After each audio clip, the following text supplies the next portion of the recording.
I guess one of the, it's not so much a recent trend, but a thing that we have seen happen is the development of the internet. Someone's bound to mention the Internet of Things today, so I thought I'd get in there first. Whoever's playing buzzword bingo, there you go, I got that one. Internet and how that's changing things. We've got logistics and we've got retail in the panel today. So I'm interested to understand how the arrival of the internet and its massive growth is impacting your businesses and what you do in property. Shall I start with? Actually, looks like you're going to... Yeah, there we go. Yeah. If you just, Okay, yeah. Morning, everybody. I'm David Wright. I'm the Group Property Facilities and Procurement Director at a company called DX, and I've got a turn this afternoon, so I won't spoil my own thunder with that one. For my two pennyworth on the sort of opening criteria that we've just talked about, this is a purely personal view, and some of the things that Nigel's just touched on are relevant to my personal view. I've been around long enough to see a lot of change in the industry. Clearly, I'm not old enough to talk about what the grey population, unfortunately.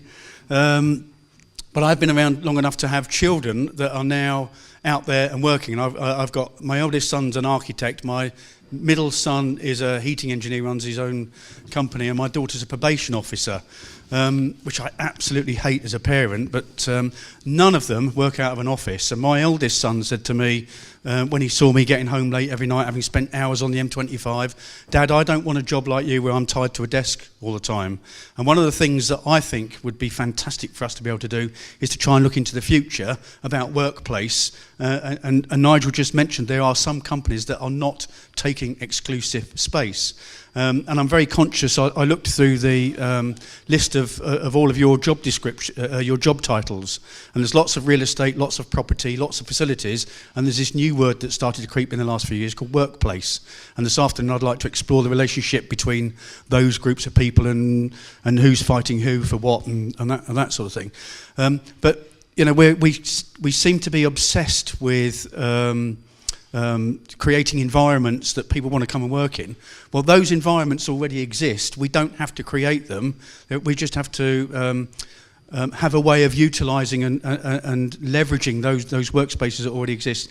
And we've all been to hotels, to service stations, and you walk in somewhere and there's a buzz of work. And I was in the NEC last week in one of the big hotels, and I walked into reception and there was this number of people sat in a huge big open area. There was a Starbucks, a Costa Coffee, there was their own brand coffee, and there was a real buzz of work going in, and not one of those companies was paying for that space.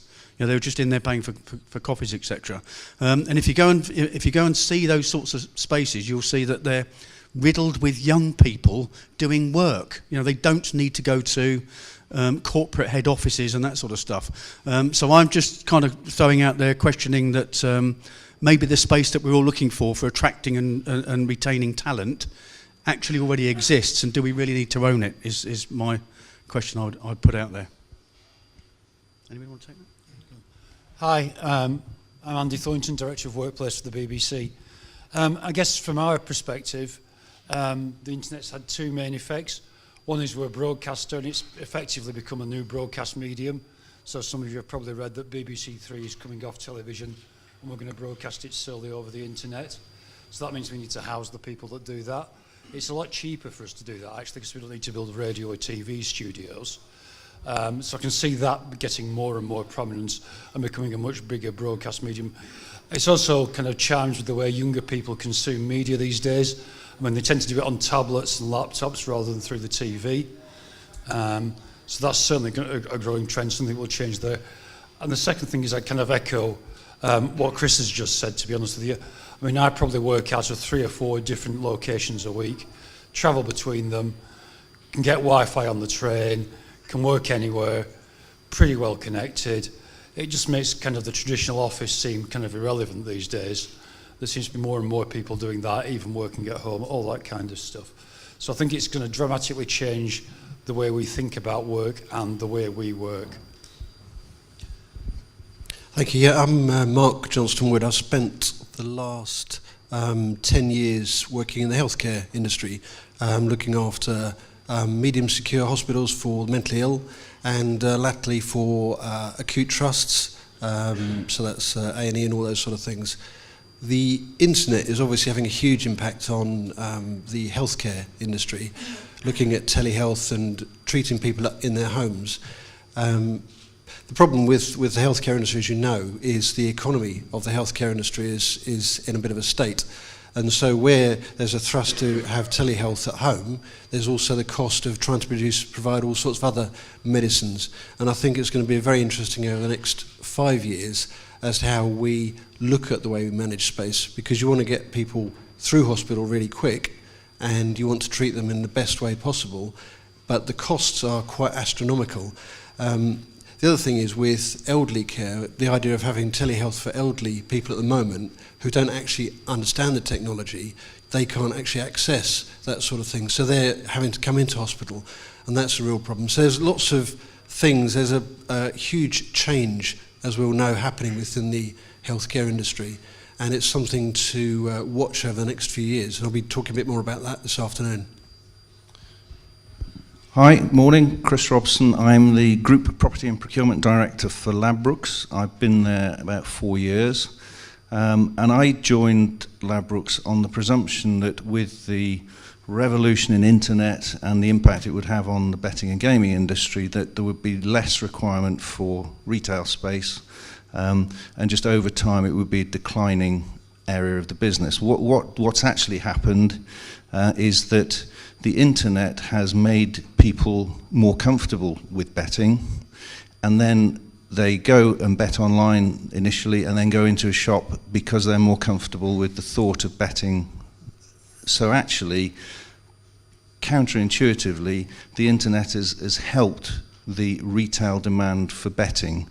The reason that betting shops are in slight decline at the moment is because of tax issues, not because of demand issues. So counterintuitive in terms of retail space in the betting and gaming industry. I'm not saying that's necessarily true across all retail, but generally people like to be together.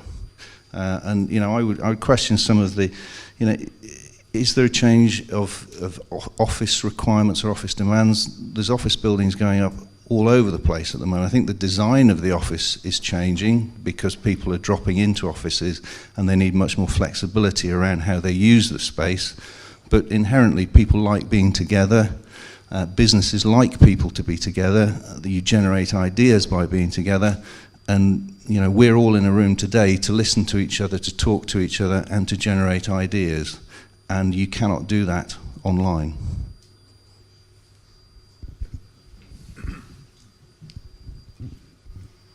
Okay, so we've heard Chris make the point that we need places to meet and collaborate, but an opposing view that the millennials don't need offices. Anybody in the audience got a view on whether you actually need to turn up to work to learn how to work as a young person? And I'm coming from a place of having done an apprenticeship in the good old days. So I learnt alongside others at their shoulder. So I have an opinion, but I'd be interested in on the floor, you know, can the next generation of workers learn remotely? It's John Hinks from Zurich Insurance. I agree with you that it's going to be very difficult for a virtual organisation to embed a consistent culture and to change that culture in any systematic way, because so much of what we do is a form of socially learned behaviour and conformity to behaviours and mores, and that was the Enron problem at the one end of the spectrum. And so the workplace becomes a sort of a crucible where the behaviours and the way in which work is done becomes echoed and re-echoed and refined until it becomes consistent and effective and then efficient, and it works really well for that particular organisation, or doesn't, but it becomes the way they work. And I think that's really difficult to bring new people into that, particularly new generations with different work styles and with different expectations of what work involves, and perhaps in some cases not the experience and learning that's involved. But I also think that a lot more of the knowledge-based working that we're seeing as robotics and automatic come through involves a negotiation between people, and that becomes much more of the core differentiator in what the business is doing if it's dealing with data nowadays, because so much more of it can be automated. So I think it's really crucial. Thank you. So I'd like to thank you for the point. I'd carry it back to Andy. We're hearing there an argument for place being really important, and that the design and configuration of the place is crucial in developing culture. How's that working at the BBC? I mean, it's kind of an interesting question. I mean, lots of people I've spoken to, a lot of events I've been to like this, people have talked about the importance of the workplace in attracting and retaining talent. Personally, I think that's a load of crap, if I'm really honest about it. There's 1.7 million people unemployed in this country, thousands of them are graduates. There's plenty of talent out there. There's no shortage of that, actually. You know, so that's not really the problem. For every job we advertise, we get at least 40 applicants. I advertised for a PA towards the end of last year, and I got over 100 applicants. So attracting people isn't necessarily the problem. And you know what? When you get them to the interview, actually, and I say, so why do you want to work at the BBC? Nobody's ever said to me, oh, I really want to work here because I like the colour of the carpet. You know, it just doesn't happen. So I don't kind of buy that argument at all. I mean, I think it's kind of a myth perpetuated by all sorts of consultants and interior designers and architects because it's good for business. And I think on our side of the fence, as the kind of occupier, we quite like it because it makes us sound a bit more important to the organisation and it gets us a slightly bigger budget to play with. But to be honest with you, I don't think it holds much water, really, if I'm actually totally honest about it. Just my opinion. I work at, I'm presently working at Queen Victoria Hospital. It's one of the world-renowned hospitals for specialist burns and facial reconstruction surgery. It's got the leading specialists from around the world, and yet the estate is in a real mess, and that's why I'm there trying to sort it out. And as you're saying there, it's not about the estate that's attracted the people. There's much more about it. There's the working in a place which has the reputation, and people want to go there. The other thing I'd say is that on a different topic, with Facebook and all the other things, there's I think they said 1 billion people now using WhatsApp. I was talking to a colleague the other day, and they were saying that they're in the fishing industry. They not fishing as in the sea, but actually pond fishing, producing carpet, etc.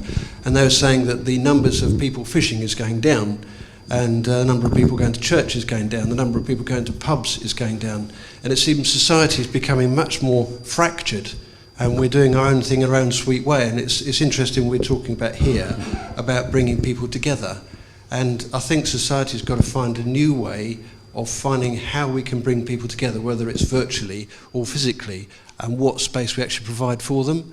I don't know if we've got the answers, but it's certainly something that's going to hit us because of Facebook and other things.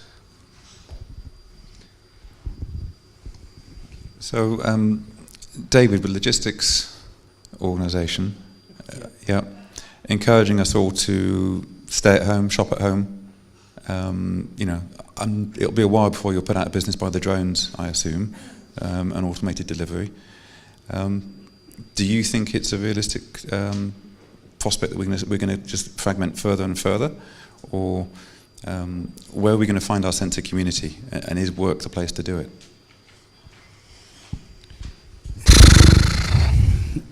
If I can just comment on the thing that the BBC has got going for it is brand. You know, people in your industry would want to come and work for the BBC as being the top of the tree, I think. And I'm in the process of going through a recruitment drive at the minute. You're absolutely right, it's not colour of carpets and that sort of stuff that will attract you to a job, but it might keep you there. And it's not just about the carpet, it's about the whole package, and environment is clearly part of that. And I know, flexible working and all those sorts of things are 20 years, 30 years old terminology, but the thing that would attract me to a job would be the fact that I don't have to sit on the M25 with everybody else at the same time of day, and that I've got enough poetic license to do my job as and when I feel. And the point about the networking, it's absolutely true. You do need to do all those things, and to the gentleman at the front, his point about learning from people and Nigel's apprenticeship thing. Yes, you absolutely have to do that, but I don't think personally you have to do that every day of the week. And if we just take, and you've seen what the traffic and the trains and the commuter issues are like. If you just reduce the rush hour need by 10 to 15%, which is about what happens in the school holidays, the traffic flows. Now, if we can come up with a way of saying to everybody, 1 day a week on average, you're not going to be in the office, we'll provided it's all not on a Friday, and we stagger that, I think we go a long way to solve a lot of our infrastructure issues. The point about the logistics industry is that we have a completely different view on space.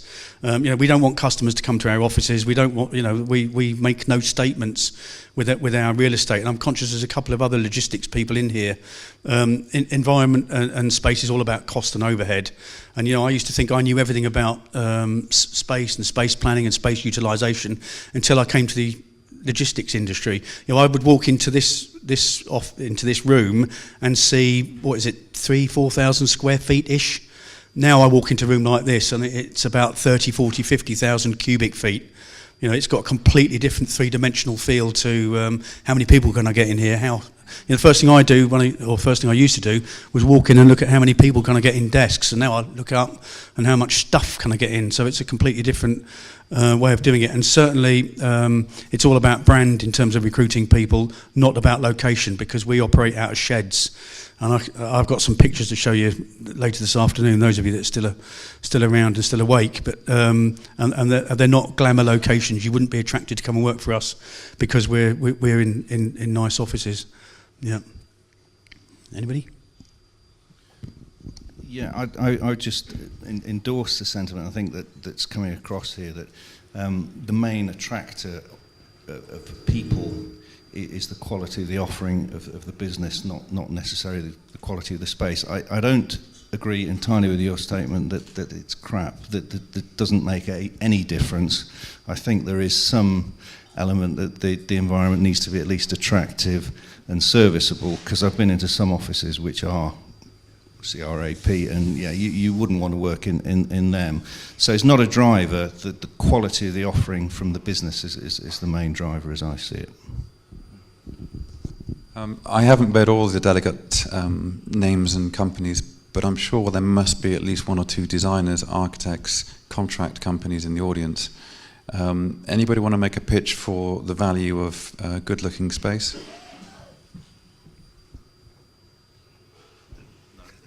I'm not from an interior background. We're going to get a microphone for you. Oh, well done, guys. Surprised if I need a microphone. I'm not from an interior background, but having got children, in the workplace now, what I would say is that they do see the value of nice offices as part of the company, whether it's a company to work for or not. I myself have worked in offices with no windows and in the back of a warehouse, and I come from a different, time. But with my son and my daughter, they now come to expect to work in an office, and he's got an espresso coffee machine, and and all the nice perks, and they see that as part and parcel as actually this is a good company to work for because they look after their staff. So I think as much as I've been a home worker for years, I think that they do see the value of having their offices, to a specific level rather than what I'm used to working in. Thank you. Just as an observation as well, in the States, what's happening is there are, in the way that we've got Regis over here, that there are, dental practices where you rent, a chair for 2 or 3 hours a week that are dental, and I think that's the way office space is going to go. We're going to be designing offices into the future, in my view, or space generally, which is there for a very short period of time. But I still think you need an awful lot of it. I don't see the demand for space to decline that much. It's just going to be different demand. Can I just say one other thing as well? Just one other thing. If if we just go to lone working and we don't go into the office space, how are our children going to learn from their peers? Which is important, and as important it is that we learn from them because they've got new, fresh ideas. If they don't sort of learn, from their peers and take through the experience, that's really important, and you're not going to get that just from everybody working at home, apart from the community side. No, I think there's a point there. And if there's anyone here from the education sector, I'd like their insight, because I'm interested to know, we've got so many graduates now entering the workforce. It's a huge proportion compared to what it was. How are they learning? How are they behaving? What's their social fabric at university? And what is the potential demand for us to, in some way, replicate that in the workplace, either physically or through our processes and systems and the culture we create? Any HE people, or anyone else got a view? Sorry, I agree with you. The driver for how people work is economics. Ultimately, businesses need to make profit, and we're all driven to make BBC and health service maybe less so, but BBC very important now to be very efficient as well. And I'm sorry, not knocking it, but it's not a driver. Obviously, your driver is the service you provide, whereas most organisations provide a service for a profit. Businesses will not promote going forward an environment which doesn't encourage learning. They have to. And this is my point really. Offices will always be required, in my view, because people inherently do need to work together for a period of time, not as long maybe as historically all working in the same building at the same time, but you do need to get together. But the driver of it is economics, and I cannot see a situation where businesses can educate people in a way and work collaboratively without being together for a significant period of time. That's my view, but I'm an old boy with grey hair, so. How long is the corporate real estate function going to last? Are we going to get wrapped up in a bigger bundle of corporate services alongside HR and IT? Should we all be polishing up our skills and going to night school to learn about these other disciplines? Anyone want to take that one? Go for it, guys. Go on after you. Okay. I think it's very difficult to be generic with an answer to that. With businesses where IT is the dominant area, it may well be that yes would be the answer. But in retail, I think it's extremely unlikely that IT would be where property, facilities, space, workplace, whatever is likely to be aligned. It's likely in a retail environment to be aligned with operations, with finance, or ultimately with the CEO of the organisation, because real estate is really business critical in terms of retail locations. That's assuming retail is still significant and the internet doesn't kill it off, which, as you've heard, is not my projection, but is some people's projection. So I think that the question is impossible to answer unless you are looking in detail at the specific organisation. But in retail, IT, no, would be my view. The thing that strikes me about the conversation this morning, and I guess what we're all going to talk about later today, is for every one of us sat in this room, if you wrote down the top 5 things that you do as part of your job within your job description, they're all different.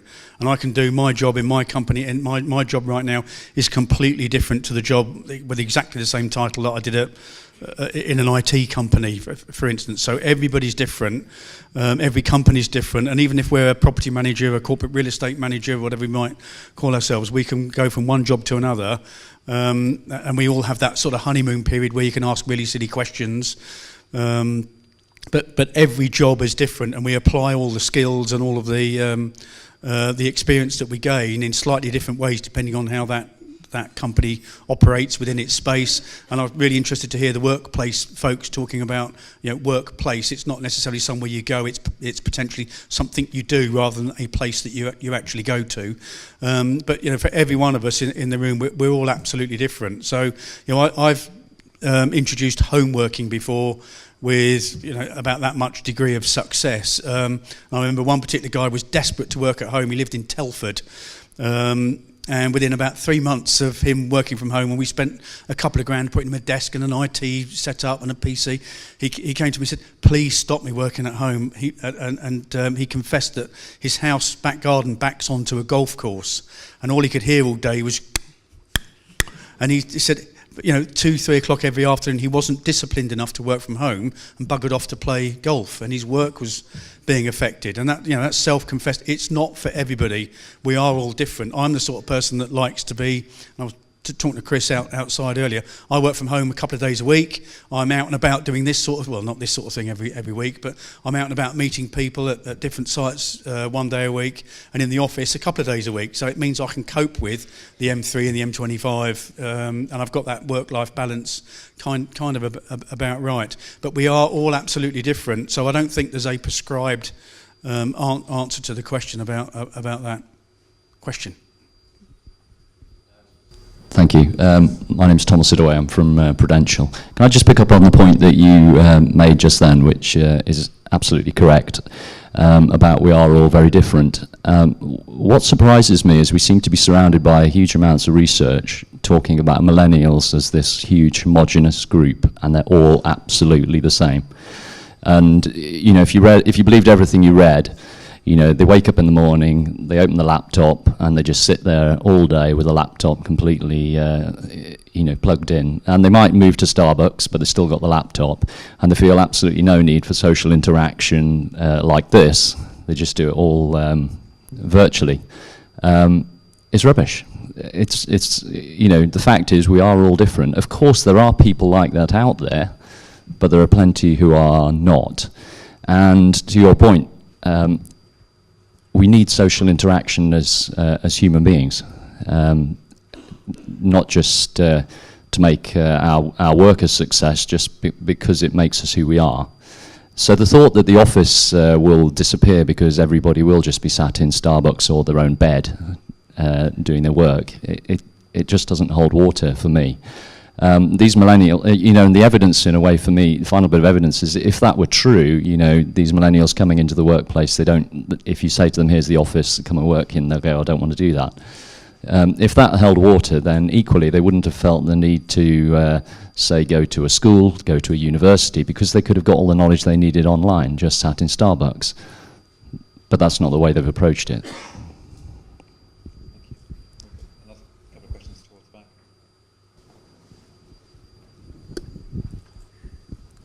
Hi, Mike Thornton from Deloitte. Similar theme, really. I just wondered whether you had any comments on one trend at the moment seems to be that you've got universities and education hubs moving more towards sort of commercial developments. Examples being St Martin's Art College have moved to the Argent King's Cross development where Google are going to be based, and Loughborough have moved to Here East, where it's the home of BT Sport, and the developers are trying to create, through integration with education and these larger corporates, sort of the smaller startups to be working and helping with that sort of collaboration. Have you got any comments on that?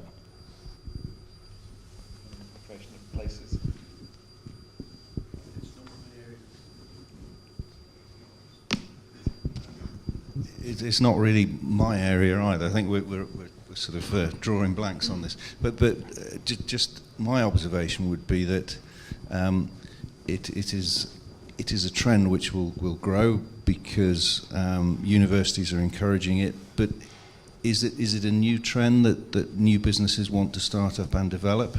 So I think it's a trend which universities are encouraging, but I'm not sure it's that different and revolutionary would be my observation, but it's not my area of expertise, but that's I'm trying to answer a question with no knowledge, so hopefully get a plus for that. I suppose from my point of view, my son is going through the stages of applying to university, and just picking up on what you said earlier, he's not going to university so as he can sit on a computer at home. He's actually going because he wants to be in a seat of learning, and he's applying to a number of good top universities and then a number of the medium ones, sort of hedging his bets. So I agree with you, as you said, it's about people want to be together, and they're striving to be. So there's lots of messages coming through, aren't there, about, as I said earlier, being fractured, but the reality seems completely different. And I wonder how many people here actually do go to an office every day, or at least 3 or 4 days a week. And the reality is completely different to the rhetoric we hear, and we sort of seem to scoop up. Okay. Thank you. The questions are coming, but the time is out. I'm sorry for that. There's a few things seem to come out of this.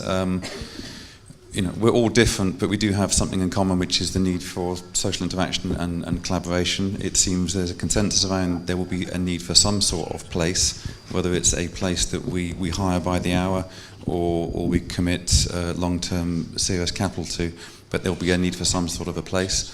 And there's perhaps the evolving breed of professionals in our midst, the workplace guys who are looking to become internal coaches for improved business performance outside of the remit that you might have seen previously within property and FM. So an interesting one to watch. We're going to have to call this panel to a close. Thank you, gentlemen, for your being here this morning and sharing your views.